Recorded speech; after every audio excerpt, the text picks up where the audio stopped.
Breakout Shot, Chapter 8, Black Mariah.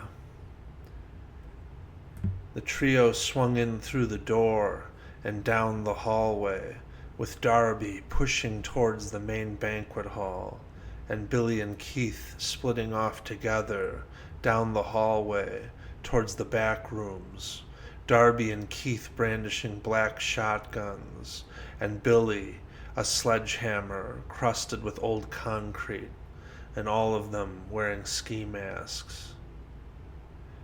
Darby was on crowd control. He went to the main banquet hall, and Billy and Keith could hear his voice just before they hit the back room door. Darby smoothly pushed through the double doors into the high ceilings, radiating light through the ballroom, and most of the people in the room, all seated at tables, looked up at him as he paced through the rows of tables and yelled, and the murmur of the crowd lowered to listen. A dealer sat still as if frozen in time, his arm extended to spread the flop across the center of the table, and the door card he held was the Queen of Spades. Black Mariah, thought Darby. Bad omen. God damn it, he thought. Luck was here after all. Everybody stay where you are seated and keep your hands on the table. If I see anything funny, I'm going to blow your hand off, and you're going to be screaming, clutching your wrist, crying and begging as you bleed to death. So for the love of God, don't make me blow your goddamn mother-fingering hand off. He made his voice lower, but wondered if anyone in the room who had played poker with him before could recognize him by his stature and his voice. He tried to make himself more narrow and tried to walk like someone else. He looked around the room and felt naked instead. He looked up at the clock on the wall, the second hand going, the wheel of time spinning. 2 more minutes and it was time to go. He stood as still as possible and imagined himself on fire. Then Darby saw George sitting at a far table, his iceberg eyes staring through a room full of fear, like an otherworldly gaze piercing the veil. George stared at Darby, and although Darby was covered head to toe in black, he felt exposed, like George could see him. He tried to move differently than he normally would, and carry himself differently. He felt stiff and unusual. He hunched and lowered his chin. He paced back and forth. He wanted to run. He looked among the people for movement. He feared a gun being drawn and brandished, not even seeing it coming. Darkness forever. He forced himself to look back at George. George continued staring back at Darby, motionless. Billy swings the sledgehammer and the door handle bends, and with another blow brought back high over his shoulders, the handle is ripped off the door.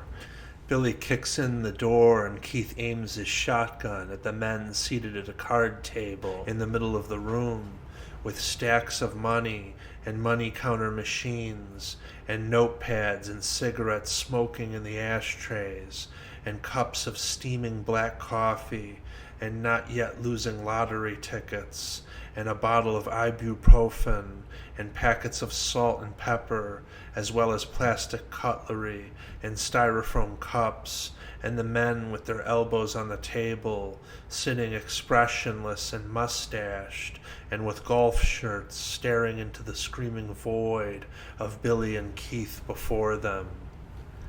Put the money in the bag or you fucking die. They hesitated. Do it now, Billy screamed and lunged forward, nearly smashing the hammer into the heavy-set face of the man sitting closest to him. The man stood up and began to load the money into the duffel bag, and then they were all loading the money into the bag with shaking hands and dripping foreheads, while Billy stood holding the hammer raised and Keith aiming the shotgun. When they were finished packing the stacks of money into the bag, The men still seemed hesitant to move out of the way and let Billy take the money, even in the face of death, but they stood motionless as he lifted the big duffel bag, heavy with the money, onto his shoulder and turned back through the door. Keith backed out of the room, the men staring blankly at him. Keith and Billy ran down the hallway and Keith yelled, "Let's go." Darby burst through the doors and came walking casual down the hall. It was too easy, Billy thought. How could it be so easy? In a moment they were in the car with the doors slamming shut, and Keith drove down the alleyway and onto the side streets and accelerated, and it began to rain as he merged the car into the sea of red brake lights reflecting on the wet pavement. He accelerated and joined the dense but fast-moving and frantic chaos of the traffic that descended upon the city. The traffic seemed to go down into the depths, the bowels of the city. Then they were on to the barren, then dense, then barren side streets, with cars parked all along the curb. Down and across the street they parked, watching the shadow of the doorway with the green awning, which had no light above it. Then a man came and rang the bell and waved up to the camera above and was buzzed in. "We have to be sure the crew is gone," Keith said. "This has to go down smooth or people are going to die." Across the street was a dry cleaner and a liquor store, and a man came out of the liquor store and rang the bell and waved and was buzzed in. "We hit this place as soon as they leave for the banquet hall. Then it's off to Vegas and the Mirage and stacks of high society. They must have left already. We have to be sure. How could they have not left yet? Plenty of reasons. Incompetence, laziness. They have guns. Better to hesitate and be sure, or we die in a bullet hell." The trio sat in silence and watched the door. "If we die tonight, at least we die tempting fate, while cowards sit and accept it," said Billy. "Let's do this. We can't wait forever," said Darby. "Give it another minute," said Keith. The front door opened, and three men with an intense pace and tight-zipped stance hurried out and into the street, jumping into a car, then sped off past them, and the trio lowered their heads and turned and watched the red tail lights fade down the street. "Once more under the breach," said Darby as he got out of the car and started towards the door with the green awning. Billy and Keith followed. Darby pulled a small crowbar out of his jacket and stuck it into the door frame and pried open the door in a few seconds. The three men went in through the doorway as Darby held it open. They went up the stairs, and just before he went through the door at the top of the stairs, Darby turned. "I'm sorry," he said. "I couldn't warn you ahead of time." No one got a chance to question him.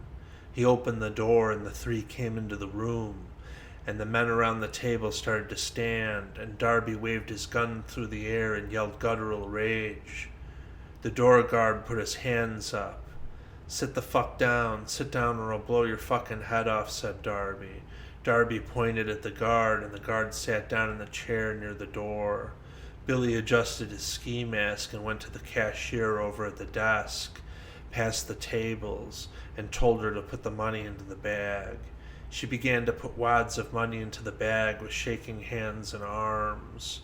The poker players sat around the table watching as Darby stood center before them and began to speak.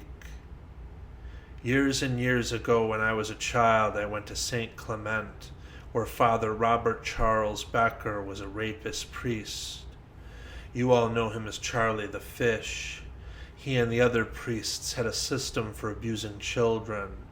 Now I'm going to shoot him in the face, so move out of the way."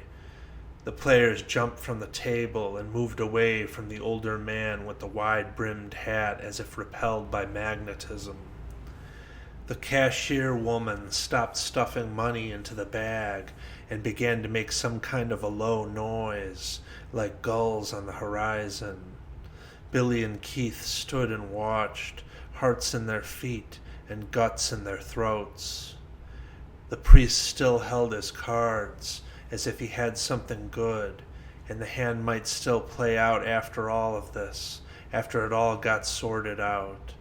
Darby walked forward and raised the gun, and the priest inhaled, and his lips parted as if to speak one last time, but all he managed was a high sound, and with a crack of gunpowder and skull fragments, his brains were blasted all across the white walls behind him. There was a chorus of screams and muttering, and coughing smoke in the air. Some ducked and others stood stunned, ears ringing, all of them. The white hat was a bundled mass of brain matter and fabric stuck to the wall, with the brim protruding like a gory decoration. Billy stuffed and stuffed money into the bag as the cashier fell to the floor sobbing. The room had a strange silence and stillness otherwise, and there Darby stood, arm and gun hanging at his side. Keith went to the door and out into the stairwell, and the two followed, stumbling down. In the car, Keith drove through the city in a silent meditation of repetition. There was nothing to say. It had not gone according to plan, but it was done. No one spoke as they went into the dark apartment and sat in the still memory of the violence and the chaos. Soon light would begin to glow at the corners of the windows. At dawn, they would leave for Vegas.